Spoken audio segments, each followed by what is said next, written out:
Students, today we will discuss few more topics. Continued ratio. What is continued ratio? So actually it is used to compare three quantities of the same kind. Like A is to B is to C are the three quantities and we can compare it. So three quantities A, B, C are said to be in continued ratio if the ratio of the first two quantities is A is to B and the last two is B is to C. And it is denoted as A is to B is to C. And suppose if I will write any ratio P is to Q, P is to Q and its value is suppose 21 is to 25, means this is P and this is Q. And Q is to R is another ratio, that is 25 is to 27, means this is Q and this is R. So let's see here, Q, P's value is 21 and Q is 25. Here Q is 25, R is 27. So you can see Q is common, 25, 25. So we can write this two ratio are in continued form. P is to Q is to R is a continued ratio and it is written like this, and its value can be written 21 is to 25 is to 27. Okay, means when the first two quantities are compared like A is to B and the last two quantities are compared as B is to C, means B is common here for both the ratio, then it is said to be that it is in continued ratio. Now next is increase or decrease in a given ratio. This is very important. Suppose the price of a notebook is rupees 20. Okay, and its price has been increased, but we don't know how much price increased. Now the new price, what is the new price, we don't know. Okay, so new price we don't know, but we know the ratio, by what ratio it has been increased. So the ratio of the old price to new price, old price to new price ratio is given 4 is to 5, means the old price ratio is this, new price is this, means increased. This is the ratio increased. So we can use a formula here, old price by new price. We can write it in ratio old price by new price and its ratio is given 4 is to 5. We have to find out how much is the new price.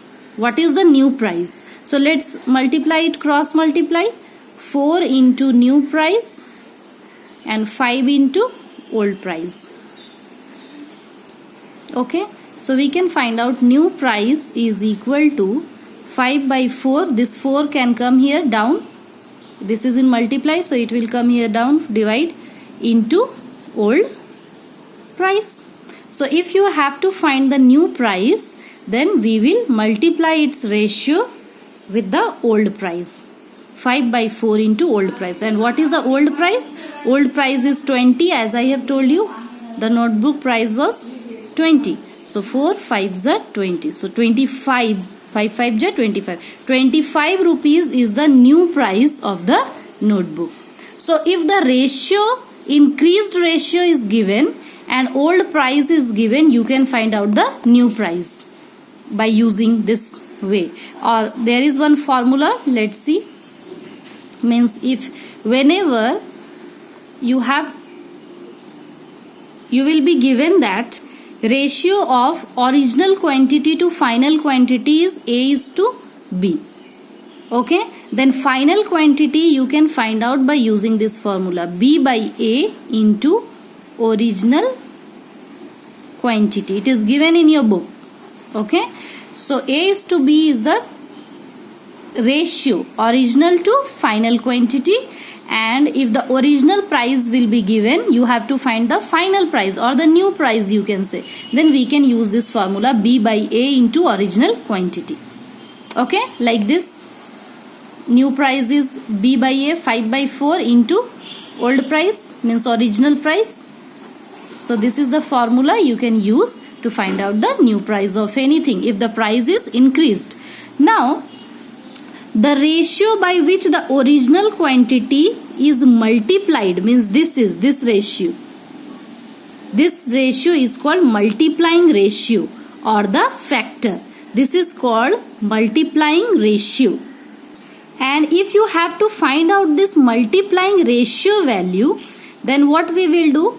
B by A will be here only and this original ratio will go this side. This is in multiply. If it will come this side, it will come in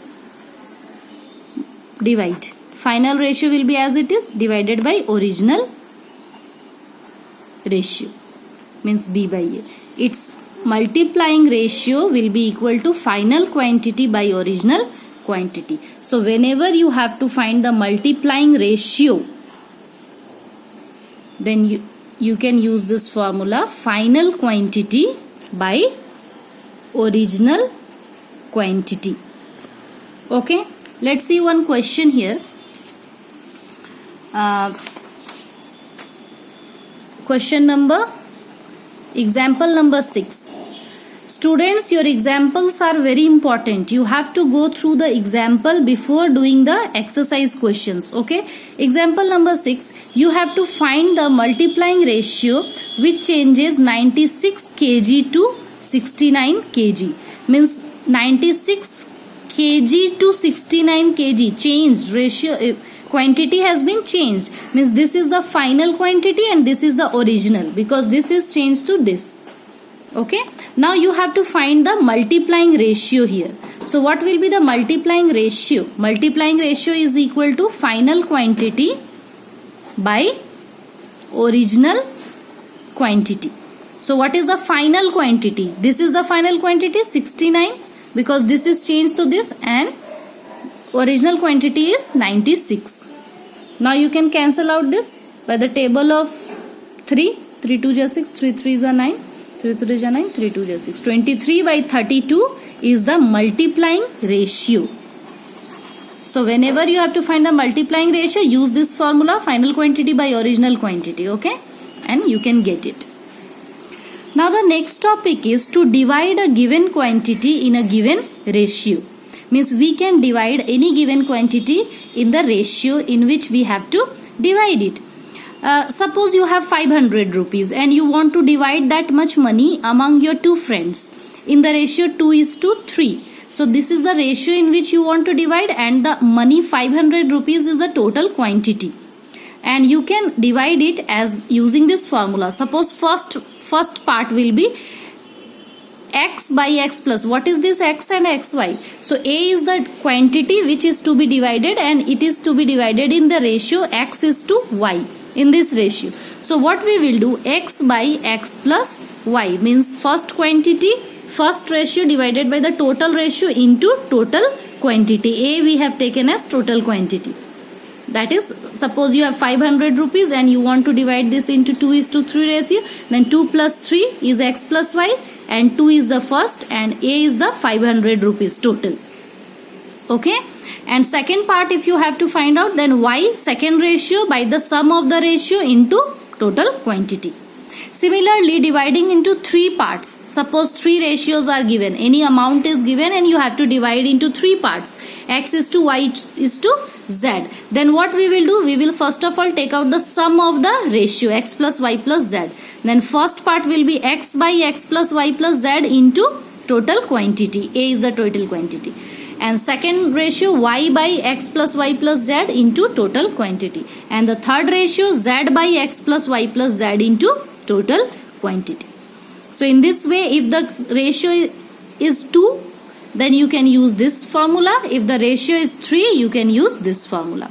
Take one example. Suppose a man has to divide his property of rupees 1,50,000 among 3 children in the ratio 2:3:5. Find the share of each child. Means he want to distribute his money among his children and in this ratio. And you have to find the share of each child. Then first ratio, first of all find out the total sum of the ratio. 2:3:5 means 2 plus 3 plus 5. 5 plus 3 8 plus 2 10. Then first child will get how much money? first ratio by total ratio into total money, 1,50,000. You can cancel out this 0 0. We will get here 2 zeros are 0, 2 zeros are 0, 2 zeros are 0, 2 5s are 10, 2 1 are 2 and 1 3. 30,000 rupees first child will get. Now the second child. Second ratio is 3, so we will write 3 by total ratio, that is 10, into total amount which is to be divided. So 10 10 0 0 will get cancelled. 5 0 0 0 5 3 is 15, 5 3 1 is 3 and 45,000 second child. And third child, how much the third child will get? Third child will get, what is the third ratio? 5. So we will write 5 by total ratio into total money, that is 1,50,000. So 0 0 will get cancelled. If you will multiply, we will get here 0 0 0 and 7 5. 75,000 the third child will get. This is the way what I have done. I have just sum up the ratios, and first part, first ratio by sum of the ratio into total quantity. Second part, second ratio by sum of the ratio into total quantity. Third part, third ratio by sum of the ratio into total quantity. This is the way you can do it. And exercise questions are based on this only. I hope you can do the exercise 7.1. If any doubt, you can ask me in the group. Questions of exercise 7.1 you have to complete today, but the example question, go through the example question first. That is very important.